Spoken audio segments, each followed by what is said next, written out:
Good morning dear students.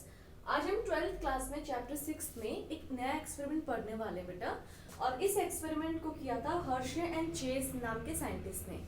इन scientist ने ये prove करना चाहा था इस एक्सपेरिमेंट के थ्रू कि DNA is the genetic material but not the RNA and protein. वो प्रूव करने के लिए ये एक्सपेरिमेंट किया था, ठीक है। तो अपने इस एक्सपेरिमेंट के लिए उन्होंने दो चीजें ली थी। एक तो ली थी बैक्टीरिया जिसका नाम था इकोलाई, एंड सेकेंड एक वायरस लिया था। इस वायरस का नाम था बैक्टीरियोफेज। ये एक स्पेशल वायरस है जो केवल और केवल बैक्टीरिया को ही इन्फेक्ट करता है, ठीक है। तो ये एक वायरस का नेम है जो केवल बैक्टीरिया को इन्फेक्ट करता है, ना ह्यूमंस को ना प्लांट्स को इन्फेक्ट करता है, ठीक है। तो अब हम सबसे पहले बैक्टीरियोफेज का स्ट्रक्चर देख लेते हैं। बैक्टीरियोफेज का स्ट्रक्चर कुछ इस तरह से दिखाई देता है। It's a very simple structure. इसमें इसके पास एक होता है प्रोटीन कोट और एक होता है जेनेटिक मटेरियल। एक प्रोटीन कोट और एक जेनेटिक मटेरियल, और यहाँ जेनेटिक मटेरियल उसका खुद का डीएनए है वायरस का। तो ये एक सिंपल स्ट्रक्चर हो गया, ठीक है। अब हम इसके बाद इसकी इन्फेक्शन साइकिल देखते हैं कि किस तरह से बैक्टीरिया को इन्फेक्ट करता है। अब सपोज ये एक बैक्टीरिया है, it has its own genetic material DNA, और यहाँ पे एक बैक्टीरियोफेज आया, उसके पास डीएनए। तो वो सबसे पहले क्या करेगा, जो सेल वॉल है बैक्टीरिया की उससे अटैच करेगा। फिर उसके बाद वो अपना जेनेटिक मटेरियल जो कि यहाँ है उसको सेल वॉल के अंदर इंजेक्ट कर देगा, और इंजेक्ट करते ही जो डीएनए था ऑलरेडी बैक्टीरिया का उसके साथ वो इनकॉर्पोरेट हो जाएगा, और फिर उसके बाद वो मल्टीपल बैक्टीरियोफेजेस बैक्टीरिया सेल के अंदर ही प्रोड्यूस होंगे, ठीक है। तो ये एक नॉर्मल साइकिल है बैक्टीरियोफेज की। और फिर इसके बाद कुछ टाइम बाद बैक्टीरिया सेल वॉल डिग्रेड हो जाएगी, लाइस हो जाएगी, और सारे बैक्टीरियोफेज जितने भी नए बने वो सारे बाहर आ जाएंगे। इस तरह से बैक्टीरिया सेल मर जाएगा।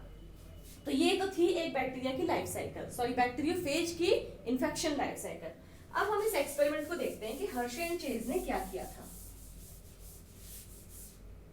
उन्होंने क्या लिया, सबसे पहले दो प्रकार के बैक्टीरियोफेजेस लिए बेटा। ये मैंने बनाया, और ये फर्स्ट बैक्टीरियोफेज को उन्होंने क्या किया, इसकी जो आउटर लेयर है, जो प्रोटीन कोट है, उसको रेडियो लेबल्ड कर दिया, ठीक है। उसको क्या कर दिया, रेडियो लेबल्ड कर दिया with sulphur 35 radio active compound से, आइसोटोप से। नेक्स्ट यहाँ पे दूसरे बैक्टीरियोफेज के डीएनए को, उसके जेनेटिक मटेरियल को उन्होंने रेडियो एक्टिव कर दिया with phosphorus 32 radio active isotope. इन दोनों को अलग अलग कर दिया रेडियो एक्टिव। अब उसके बाद क्या हुआ, इन्होंने अलग अलग बैक्टीरियल सेल्स को इन्फेक्ट करने के लिए अलाउ किया बैक्टीरियोफेज को, और फिर इन बैक्टीरियोफेजेस ने धीरे धीरे करके इन बैक्टीरियल सेल्स के अंदर अपना डीएनए इंजेक्ट कर दिया। तो फर्स्ट केस में इन्होंने अपना डीएनए इंजेक्ट किया, सेकेंड केस में भी इन्होंने अपना डीएनए इंजेक्ट किया। उसके बाद क्या हुआ, बैक्टीरियल सेल के अंदर बहुत सारे बैक्टीरियोफेजेस बन गए दोनों ही केसेस में।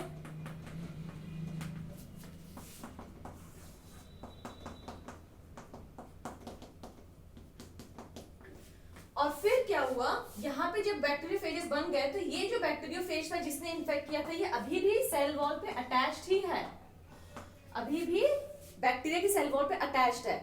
तो अब साइंटिस्ट को ये देखना था कि ये जो बैक्टीरियल सेल है इसके अंदर क्या बैक्टीरियोफेज का प्रोटीन अंदर गया है या उसका जेनेटिक मटेरियल अंदर गया है। तो उसको देखने के लिए उन्होंने एक नई टेक्निक यूज करी जिसको कहते हैं सेंट्रीफ्यूगेशन।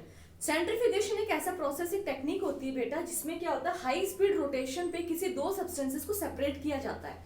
तो इन दोनों मिक्सचर को एक सेंट्रीफ्यूज ट्यूब में डाला, फिर उस ट्यूब को सेंट्रीफ्यूज मशीन में डाला, और फिर एक हाई स्पीड आरपीएम कहते हैं इसको, 10,000 आरपीएम पे उनको रोटेट किया।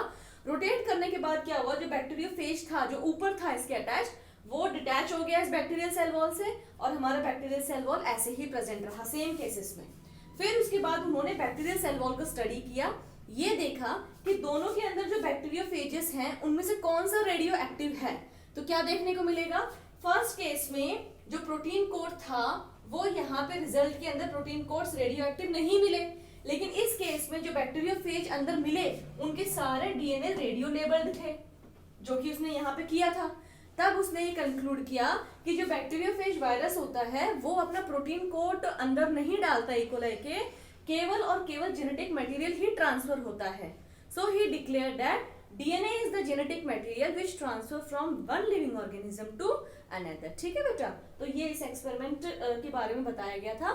इस वीडियो को बेटा आप अच्छे से समझें और मैं नोट्स प्रोवाइड कर रही हूँ, उसको आप अपने नोटबुक में लिखें। ठीक, थैंक यू सो मच।